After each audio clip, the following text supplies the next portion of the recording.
মানে কিন্ডার জয় খেতে গিয়ে যে আমার সাথে এরকম কিছু একটা হয়ে যাবে আমি তো ভাবতেই পারি নাই। তো কালকে গেছিলাম একটু মুদিখানা দোকানে, চাল ডাল কিছু সামান নিয়ে আসার জন্য, শেষ হয়ে গেছিল। আর ওখানে দাঁড়িয়ে দাঁড়িয়ে আমার এতটাই বিরক্তি লাগছিল, কেননা আমার খুব খিদা পেয়েছিল। আমি জাস্ট ডিউটি থেকে আসলাম আর এই সামানগুলো নিয়ে গিয়ে আমি রুমে আবার রান্না করব।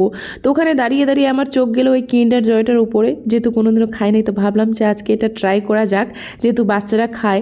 তো হাতে নেওয়ার পর দেখলাম যে এটা কিন্ডার জয় না, এটা কিং ইজি করে কিছু একটা লেখা আছে। তো কাকুটা বললো যে সেম কিন্ডার জয়ের মতোই, তুই দেখ ওখানে গিফট পাবি।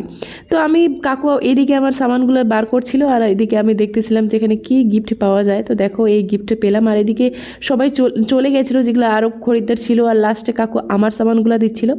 আর তারপরে আমি ভাবলাম যে আমি আরেকটু ট্রাই করি, একটাতে তো কঙ্কালে মাথা পেলাম, এইটা আরেকটা ট্রাই করা যাক, দেখি এটাতে কী পাওয়া যায়। এগুলো জিনিস হচ্ছে ছোটোবেলা একটা ইমোশন। ছোটোবেলা আমরা এই কিন্ডার জয় তো কোনোদিনও খাইনি, বাট এরকম অনেক নাড়ু ছিল যেগুলোতে এরকম এরকম করে গিফট পাওয়া যেত। তো এগুলো অনেক ভালো লাগতো।